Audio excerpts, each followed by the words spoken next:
मैं आपको vision IAS monthly magazine जो है अगस्त की, वो आपको एक्सप्लेन कर रही थी अच्छे से। तो अब हम पॉलिटी के जो टॉपिक दिख रहे थे, तो उसमें बड़े टॉपिक्स हो चुके हैं। अब उसके हम कुछ छोटे टॉपिक्स आज देखेंगे, तो न्यूज़ इन शॉर्ट देखेंगे। जैसे कि पहला है संसदीय विशेषाधिकार, पार्लियामेंट्री प्रिविलेजेस। सांसदों द्वारा प्राप्त विशेषाधिकारों के मामले में राज्यसभा के सभापति ने कहा कि जब सदन का सत्र चल रहा हो, तो सांसदों को आपराधिक मामलों में गिरफ्तारी से उन्मुक्ति प्राप्त नहीं होगी। देखिए, क्या होता है ना, जो हमारे सांसद होते हैं, जो हमारे संसद में सांसद होते हैं, उनको क्या होता है, कुछ विशेष अधिकार मिले हुए होते हैं। तो उसके विषय में ये टॉपिक है। तो जब जो हमारे राज्यसभा के सभापति हैं, उन्होंने क्या कहा, उन्होंने कहा कि जब सदन का सत्र चल रहा हो, ठीक है, जब पार्लियामेंट चलती है, जब सेशंस होते हैं, तो सांसदों को आपराधिक मामलों में गिरफ्तारी से उन्मुक्ति प्राप्त नहीं होगी। अगर मान लीजिए कोई उन पे आपराधिक मामला है, तो उस पर उन्हें गिरफ्तारी से उन्हें छूट नहीं मिलेगी, मतलब गिरफ्तार कर सकते हैं। साथ ही सदस्य कानून प्रवर्तन एजेंसियों द्वारा जारी समन से बच नहीं सकते।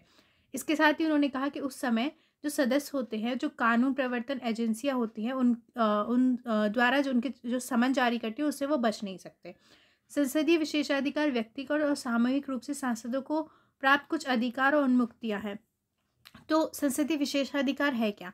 देखिए, जो सांसद होते हैं, उनको व्यक्तिगत या सामूहिक रूप से कुछ छूट मिली होती है, अधिकार, ठीक है?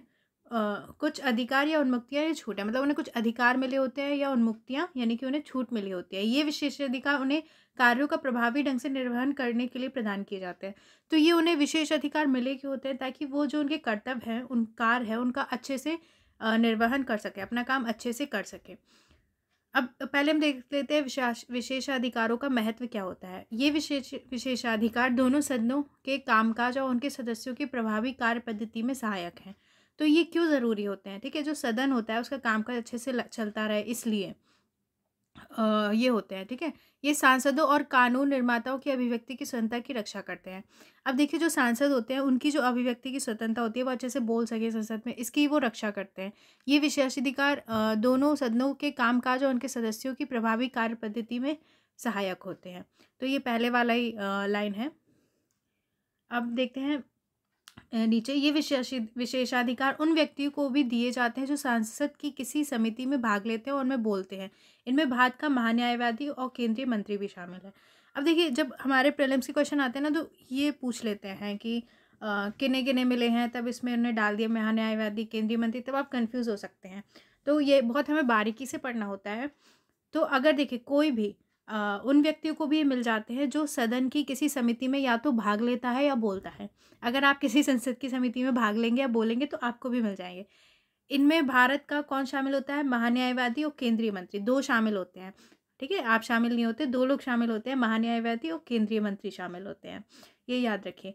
जब इनमें से किसी विशेषाधिकार और उन्मुक्ति की अवहेलना की जाती है, तो इस अवहेलना को विशेषाधिकार का उल्लंघन कहा जाता है। इसका उल्लंघन संसद के कानून के तहत दंडनीय है।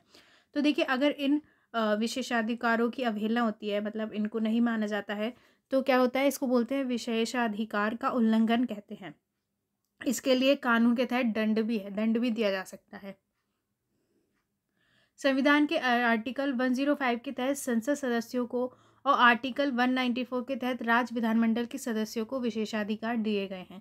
अब आप पॉलिटी की बुक उठाएंगे और देखेंगे कि उनमें कौन कौन से विशेषाधिकार उन्हें मिलते हैं। तो आर्टिकल 105 के तहत संसद सदस्यों को, ठीक है, जो लोकसभा और राज्यसभा होती है, और 194 के तहत राज्य विधानमंडल को के सदस्यों को ये अधिकार मिलते हैं। इनमें से एक विशेषाधिकार यह है कि किसी संसद सदस्य को दीवानी मामले में सत्र या समिति की बैठक शुरू होने से 40 दिन के पहले और समाप्ति के बाद 40 दिन तक गिरफ्तार नहीं किया जा सकता। इनमें से ही बता रहे हैं एक विशेषाधिकार कौन सा है। अगर मान लीजिए कोई दीवानी मामला है किसी संसद सदस्य पर, तो उसे समिति की बैठक शुरू होने से 40 दिन पहले या 40 दिन बाद तक उसे गिरफ्तार नहीं कर सकते दीवानी मामले में।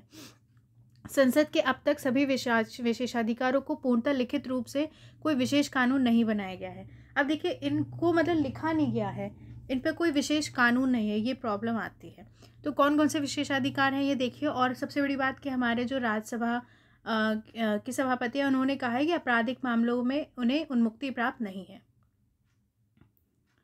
अब देखिए, भारत के 14वें उपराष्ट्रपति अभी चुने गए। तो जगदीप धनखड़ को भारत के 14वें उपराष्ट्रपति के रूप में चुना गया। तो हमारे 14वें उपराष्ट्रपति कौन है? जगदीप धनखड़ है। अब ये क्वेश्चन जैसे अगर आपको छोटा एग्जाम दिखते हैं या स्टेट पीसीएस में भी आ सकता है, तो कौन से नंबर के अभी हमारे उपराष्ट्रपति है? 40 नंबर के।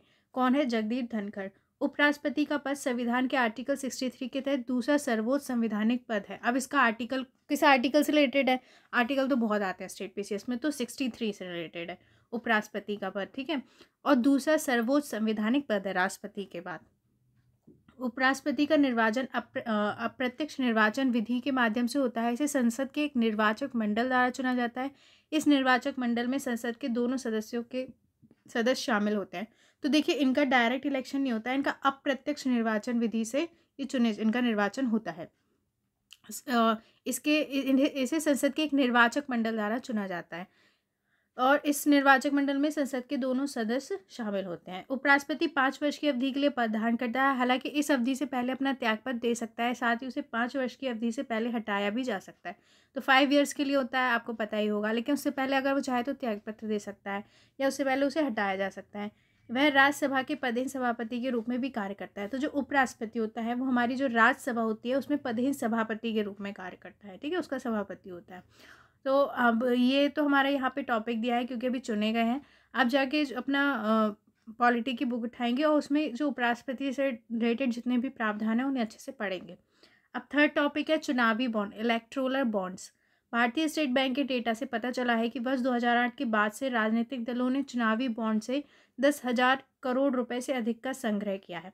तो देखिए क्या है कि ना, चुनावों में पैसे जुटाने के लिए इलेक्टोरल बॉन्ड्स स्टार्ट किए गए थे।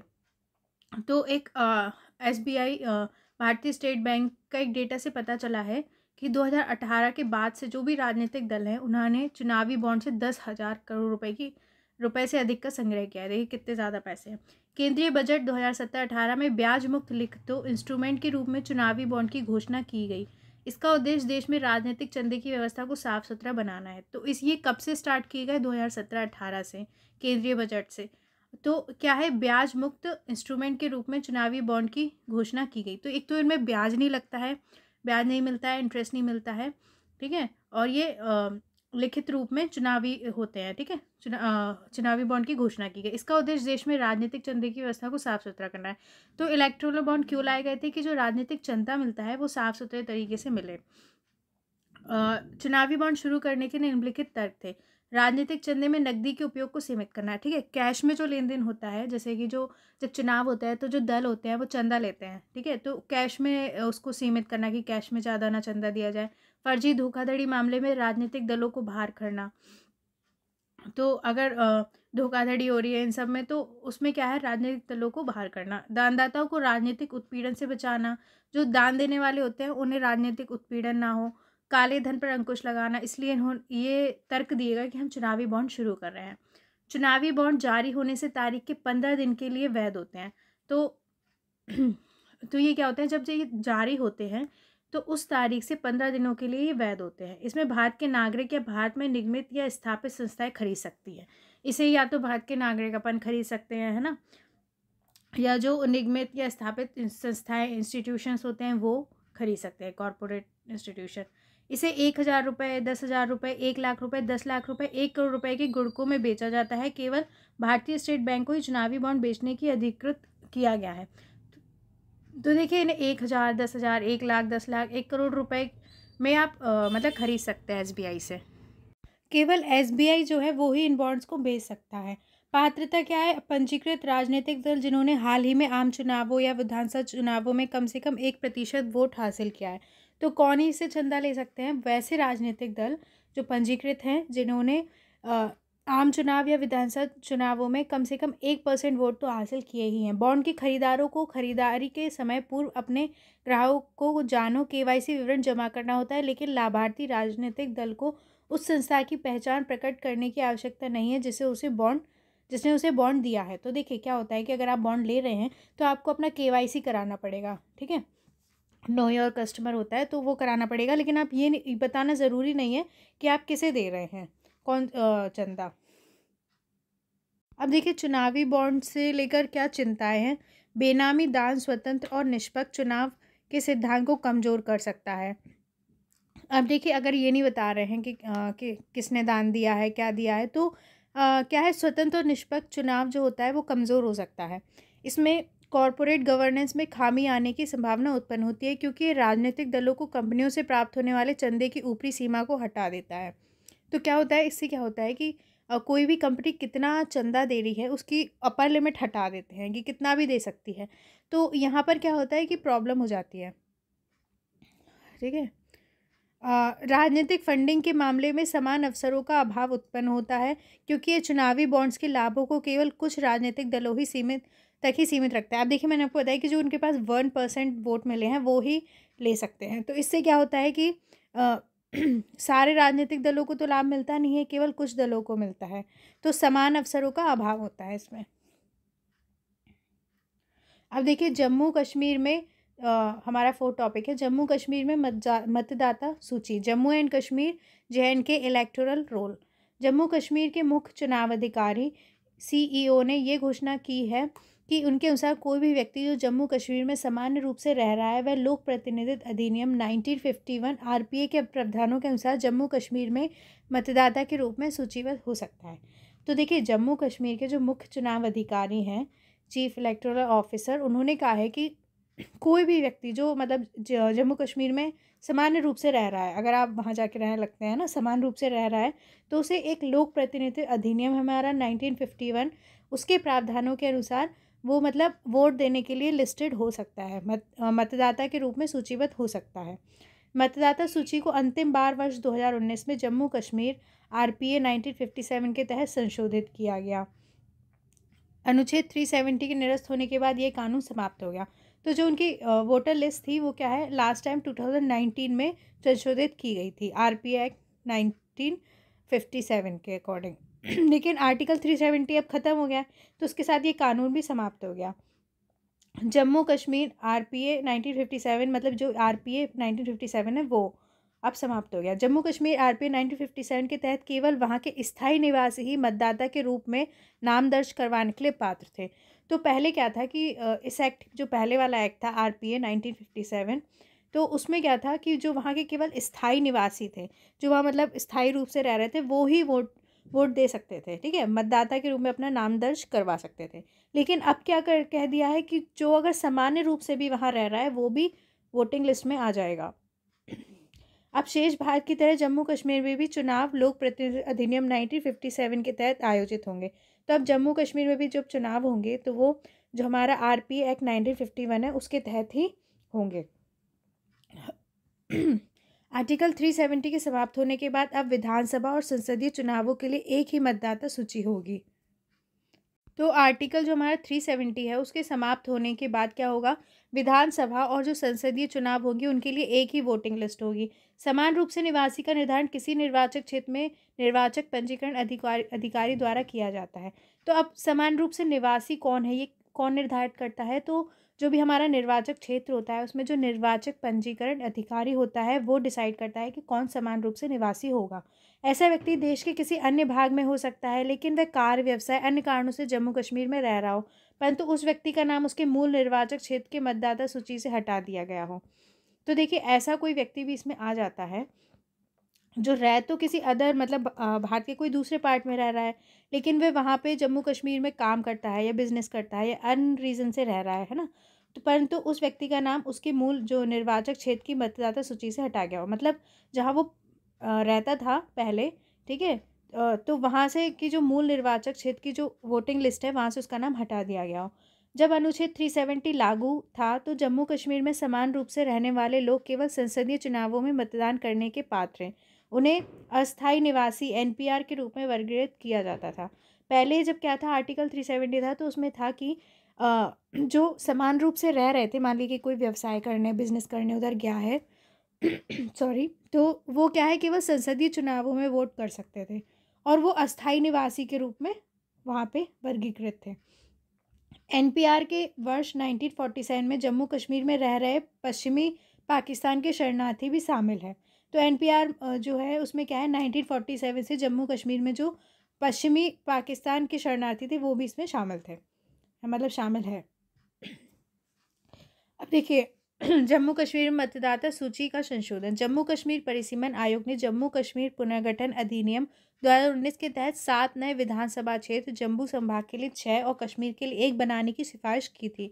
इसी के आधार पर भारत का निर्वाचन आयोग जम्मू कश्मीर में नई मतदाता सूची तैयार कर रहा है। तो देखिए, जो हमारा जम्मू कश्मीर परिसीमन आयोग है उसने ना जम्मू कश्मीर पुनर्गठन अधिनियम 2019 है, उसके तहत क्या है 7 नए विधानसभा क्षेत्र बनाने की सिफारिश की थी कि 7 नए विधानसभा क्षेत्र बनाने चाहिए। जम्मू संभाग के लिए 6 और कश्मीर के लिए 1। इसी के आधार पर क्या है भारत का निर्वाचन आयोग जम्मू कश्मीर के लिए एक नई मतदाता सूची तैयार कर रहा है। तो भारत का जो निर्वाचन आयोग है वो जम्मू कश्मीर के लिए एक न्यू वोटर लिस्ट बनाएगा, मतलब बना रहा है। जम्मू कश्मीर में चुनाव की किसी भी घोषणा के लिए आधार तैयार करने हेतु नई मतदाता सूची की आवश्यक है। यह राज्य विधानसभा के अंतिम चुनाव वर्ष 2019 में हुए थे। तो यहाँ पे क्या है, राज्य विधानसभा के लास्ट चुनाव 2014 में हुए थे। तो क्या है कि अब यहाँ पर नई वोटिंग लिस्ट की ज़रूरत है। तो ये हमारा टॉपिक हो गया, मतलब कि फिनिश। अब हम 5th जो टॉपिक है, जिला स्तर पर अल्पसंख्यकों को मान्यता।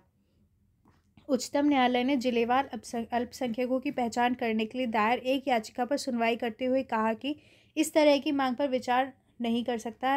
न्यायालय के मुताबिक यह मांग उन पिछली मांगों के विपरीत है जिसके अनुसार इस तरह की पहचान राज्य स्तर की जानी चाहिए। तो देखिए, क्या है कि जिला स्तर पर अल्पसंख्यकों को मानता recognition minorities at district level. तो जो हमारा उच्चतम न्यायालय है, सुप्रीम कोर्ट, उसने कहा है कि अरे अगर मतलब ज़िले होते हैं हमारे, ठीक है, डिस्ट्रिक्ट, उसमें अगर हर ज़िले में अल्पसंख्यकों की पहचान कितनी करने की एक मतलब याचिका दायर की गई कि आप ज़िले स्तर पर जितने भी अल्पसंख्यक हैं उनकी पहचान की जाए। तो उन्होंने इस मांग पर विचार नहीं, तो सुप्रीम कोर्ट ने कहा कि वह इस तरह की मांग पर विचार नहीं कर सकता, क्योंकि यह पिछली मांग के विपरीत है। पिछली बार क्या मांग की गई थी कि राज्य स्तर पर अल्पसंख्यकों की पहचान की जानी चाहिए। अब उनके पास याचिका आई कि जिले स्तर पर अल्पसंख्यकों की पहचान की जानी चाहिए। तो उन्होंने कहा ये मांग जो है वो पिछली मांग के विपरीत है। केरल शिक्षा विधेयक मामले 1958 में उच्चतम न्यायालय ने इस तर्क को खारिज कर दिया कि अल्पसंख्यकों की पहचान ब्लॉक या जिला स्तर पर की जानी चाहिए।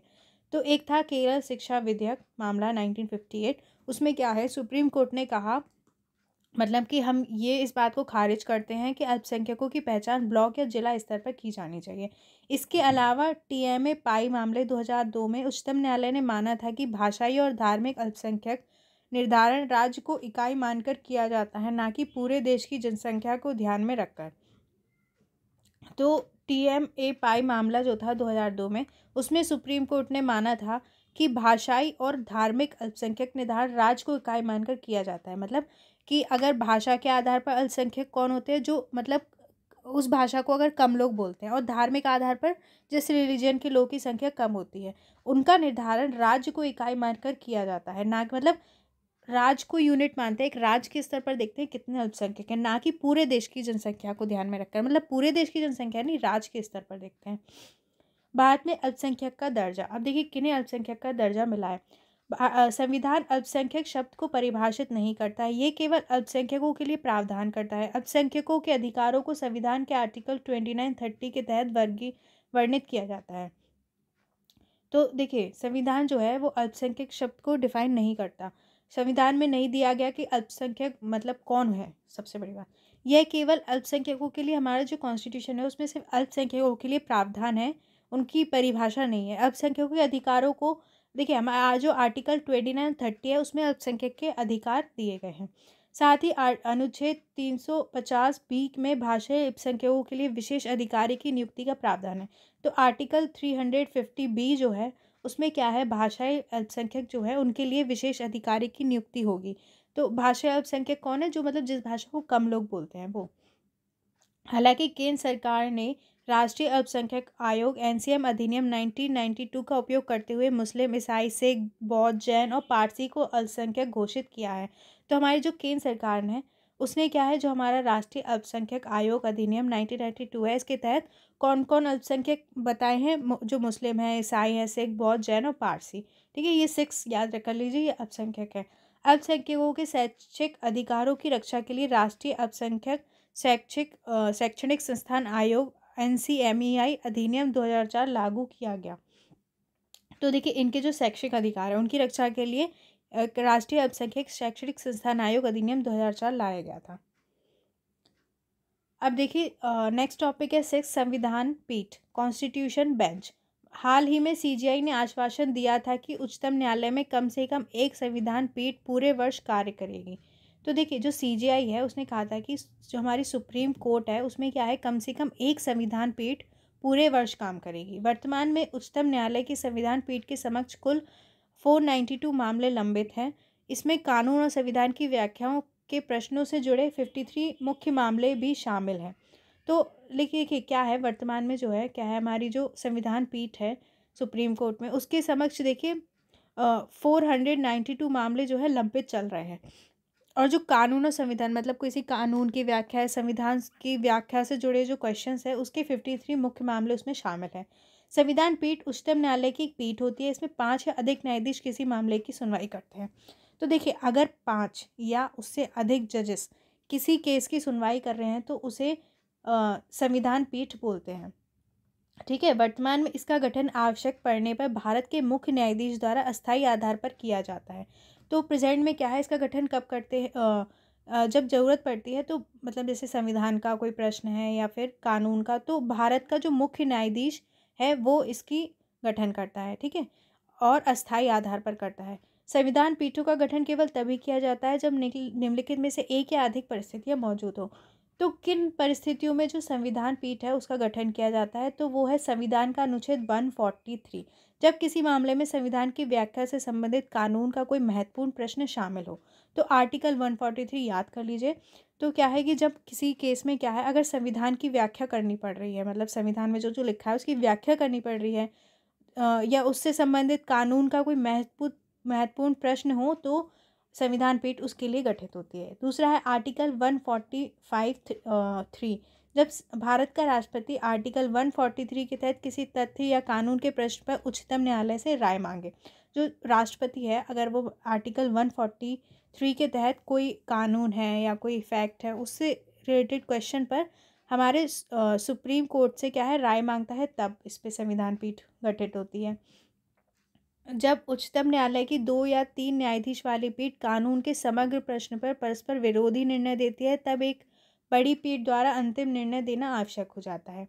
तो क्या होता है, जब हमारी सुप्रीम कोर्ट है कि में उसमें 2 या 3 जजेस वाली पीठ कानून के समान प्रश्न पर परस्पर विरोधी निर्णय देती है। मतलब क्या होता है कि कोई केस में वो निर्णय दे रहे हैं तो सबका अलग अलग विचार है, मान लीजिए, है ना। तो क्या होता है कि एक बड़ी पीठ उससे बड़ी पीठ बनाई जाती है जो उस पर अंतिम निर्णय देती है। जब 3 न्यायाधीश की पीठ द्वारा दिए गए किसी निर्णय पर बाद में 3 न्यायाधीश की एक अन्य पीठ संदेह व्यक्त करती है, तब पहली पीठ के फैसले पर पुनर्विचार के लिए मामले को एक बड़ी पीठ को भेजने का निर्णय लिया जाता है। देखिए जब 3 न्यायाधीश की पीठ है ना, उसके द्वारा दिए गए किसी निर्णय पर बाद में 3 न्यायाधीशों की एक अन्य पीठ संदेह व्यक्त करती है।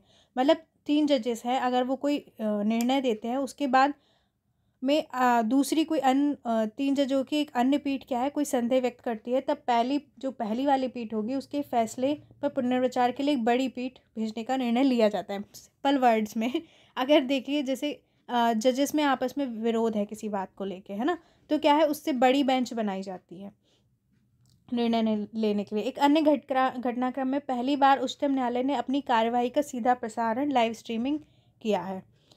सीधे प्रसारण का महत्व, ये आर्टिकल 21 द्वारा प्रदत्त न्याय तक पहुंच का अधिकार सुनिश्चित करता है। यह अधिक पारदर्शिता या समावेशिता लाता है और न्याय तक पहुंच को बढ़ावा देता है। वर्तमान में देश में 25 उच्च न्यायालयों में से 6 गुजरात, उड़ीसा, कर्नाटक, झारखंड, पटना और मध्य प्रदेश की कार्रवाइयों का सीधा प्रसारण किया जा रहा है। तो ये एक अन्य घटना बता रहे हैं कि हाल में क्या है, सुप्रीम कोर्ट ने उनकी एक कार्यवाही की मतलब लाइव स्ट्रीमिंग किया। मतलब आप वहाँ जो कार्यवाही चल रही है आप उसे देख सकते हैं उसी वक्त। इसका इम्पॉर्टेंट है कि ये आर्टिकल 21 न्याय तक पहुँच का अधिकार सुनिश्चित करता है, ट्रांसपेरेंसी लाता है, समावेशिता इंक्लूजन लाता है, न्याय तक पहुँच को बढ़ावा देता है। ठीक है, तो जो 25 हाई कोर्ट है हमारे देश में उसमें से 6 जो है उनने सीधा प्रसारण किया है। अब इसके बाद लास्ट फिर हमारा IR स्टार्ट होगा। देखिए यहाँ से हमारा IR स्टार्ट हो जाएगा, पॉलिटी के टॉपिक्स फिनिश हो जाएंगे। तो 7th है बेनामी लेन देन निषेध अधिनियम 1988, बेनामी ट्रांजैक्शन प्रोहिबिशन एक्ट ऑफ 1988। उच्चतम न्यायालय ने बेनामी लेन देन निषेध अधिनियम 1988 के कुछ प्रावधानों को रद्द कर दिया है। तो हमारा जो सुप्रीम कोर्ट है उसने क्या है, जो बेनामी लेन देन निषेध अधिनियम था उसके कुछ प्रावधानों को रद्द कर दिया है, ठीक है, हटाया है। जैसे यह कानून बेनामी लेन देन को प्रतिबंध करने और बेनामी रूप से रखी गई संपत्ति की वसूली जब्ती के लिए वर्ष 98 में पारित किया गया था। तो ये जो आर्टिकल है वो क्यों लागू, सॉरी, ये एक्ट जो है वो क्यों लागू हुआ था। तो देखिए, जिस संपत्ति पर मतलब नाम नहीं होता है किसकी है, बेनामी लेन देन मतलब ऐसी बिना नाम के जो संपत्ति हो उसके लेन देन को प्रतिबंधित करने और बेनामी रूप से रखी गई संपत्ति की वसूली या जब्ती के लिए 1988 में पारित किया गया था, ठीक है। बेनामी लेन देन के ट्रांजैक्शन को प्रतिबंधित करने और ऐसी संपत्ति की वसूली या जब्ती के लिए। हालांकि कानूनों के कार्यान्वयन के लिए नियम, विनियमन और प्रक्रियाएं नहीं बनाई जा सकी हैं, इस कारण ये अभी तक अप्रभावी बना हुआ है। तो ये जो कानून तो बना दिया, लेकिन इसको लागू करने के लिए कुछ रूल्स रेगुलेशन इसमें नहीं बनाए गए, इस कारण ये क्या है, एक अप्रभावी बना हुआ है। बेनामी लेन देन से तात्पर्य ऐसे किसी लेन देन से है जिसमें किसी व्यक्ति की संपत्ति का हस्तांतरण किसी अन्य व्यक्ति द्वारा भुगतान किए गए या उपलब्ध कराए गए प्रतिफल के लिए किया जाता है। तो देखिए, ये क्या है, इसका मतलब ऐसे लेन देन से है जो किसी व्यक्ति की संपत्ति का हस्तांतरण किसी अन्य व्यक्ति द्वारा भुगतान किए गए उपलब्ध कराए गए प्रतिफल के लिए किया जाता है। बेनामी लेन देन का उपयोग कर से बचने, गोपनीयता बनाए रखने, बेहिसाब धन कहीं और निवेश करने के लिए किया जाता है ताकि संपत्ति में वास्तविक स्वामित्व को छुपाया जा सके। अब देखिए, बहुत ज़्यादा पैसा है तो लोग क्या है, प्रॉपर्टी खरीदना चाहते हैं, तो टैक्स से बचने के लिए, ठीक है, अपनी गोपनीयता बनाए रखने के लिए या फिर इन्वेस्ट करने के लिए, जो उनके पास एक्स्ट्रा मनी है, इसके लिए उनके जो स्वामित्व है कि वो किसके नाम है इसको छुपाया जाता है। वह 2016 के संशोधन में बेनामी लेन देन के दायरे और दंड का विस्तार किया था। इसने बेनामी लेन देन से प्राप्त संपत्ति को जब्त करने का प्रावधान भी जोड़ा था। तो 2016 में इसमें संशोधन हुआ, ठीक है। तो इसमें क्या है, दंड का विस्तार किया गया और बेनामी लेन देन से प्राप्त संपत्ति को जब्त, मतलब ऐसी संपत्ति को जब्त भी कर सकते हैं, ये प्रावधान किया गया। अब निर्णय के मुख्य निष्कर्ष क्या थे। वर्ष 1988 के अधिनियम की धारा 3(2) के अनुसार 2016 के अधिनियम के अनुसार भी मनमानी प्रकृति की है। इस कारण ये असंवैधानिक है। यह संविधान के आर्टिकल 21 का उल्लंघन करती है। यह अनुच्छेद संबंधित कानून पारित होने की तारीख से पहले किए गए अपराध के लिए दंडित करने से रोकता है। तो ये बता रहे हैं कि इसकी जो धारा 3 क्लॉज 2 है वो क्या है, एक मनमानी प्रवृत्ति का है, इसलिए ये असंवैधानिक है, ये निर्णय दिया गया। ये आर्टिकल जो 20 का क्लॉज 1 है का उल्लंघन करता है। संविधान का जो आर्टिकल है, यह अनुच्छेद संबंधित कानून पारित होने की तारीख से पहले किए गए अपराध के लिए दंड से रोकता है। देखिए, ये क्या है, ये जो आर्टिकल है तो ये क्या करता था, जो भी कानून पारित होने की तारीख से पहले अगर अपराध हुआ है, मतलब जब भी ये कानून पारित हुआ है उससे पहले अगर अपराध हुआ है तो उससे दंडित करने से रोकता था। धारा 5 में यह वर्ष 2016 के दंडात्मक संशोधन पूर्वगामी रूप से कानून बनने से पहले से लागू नहीं होंगे। तो धारा 5 के तहत क्या है, वर्ष 2016 के जो दंडात्मक संशोधन है वो मतलब कानून बनने से पहले मतलब उससे पहले अपराध होता है तो लागू नहीं होंगे। वर्ष 2016 के संशोधन अधिनियम की धारा 5 किसी भी संपत्ति को जब्त करने की अनुमति देती है जो बेनामी लेन देन से जुड़ी है। तो 2016 के संशोधन में कहा गया कि धारा 5 किसी भी संपत्ति को जब्त करने की अनुमति देती है जो बेनामी लेन देन से रिलेटेड है। वर्ष 1988 से वर्ष 2016 के बीच लेन देन के लिए अभियोजन या जब्ती की कार्रवाई को रद्द किया गया। देखिए, आर्टिकल जो 21 है वो कहता है कि जो भी मतलब जब कानून बना उससे मतलब पहले जो अपराध हुआ उसके लिए क्या है, दंड नहीं मिल सकता। मतलब अगर मान लीजिए कोई कानून 5 से लागू है, 5 तारीख से, और अपराध 1 को हुआ तो उससे लिए दंड नहीं दिया जा सकता, ठीक है। लेकिन जो इसकी धारा 3(2) थी वो मनमानी प्रकृति की थी, वो असंवैधानिक थी, ठीक है, आर्टिकल 21 का उल्लंघन कर रही थी। और जो धारा 5 थी वो क्या कहती थी, किसी भी संपत्ति को जब्त करने की अनुमति देती थी जो बेनामी लेन देन से जुड़ी थी। तो इन्होंने कहा धारा 5 के तहत 2016 के दंडात्मक संशोधन पूर्वव्यापी रूप से लागू नहीं होंगे। मतलब जो भी 2016 धारा 5 के तहत कहा गया कि 2016 के जो भी दंडात्मक संशोधन है मतलब वो तारीख से पहले से लागू नहीं होंगे, जब भी लागू हुआ उससे पहले से। इसलिए 1988 से 2016 के भी जितने भी लेन देन हुए उनकी जब्ती की कार्रवाई को रद्द किया गया। तो आई होप ये आपको समझ में आया होगा। मेरा इसका कहने का मतलब ये है कि अगर कोई कानून है, ठीक है, वो जब बना है, अगर अपराध उससे पहले हुआ है तो उसको वो दंडित नहीं करेगा। ठीक है, यहाँ पे हमारा ये वाले फिनिश होते हैं। नेक्स्ट से हम आईआर स्टार्ट करेंगे। मेरी कोशिश होती है कि मैं आपको अच्छे से अच्छा समझा सकूँ, इसलिए कभी कभी ओवर भी समझा देती हूँ। तो उसके बाद हम आईआर देखेंगे। अगर आपको अच्छा लग रहा है, चाह रहे हैं कंटिन्यू करें, तो इसको ज़्यादा से ज़्यादा शेयर करिए, रिस्पॉन्स दीजिए ताकि मैं इसको कंटिन्यू रखूँ। Thank you.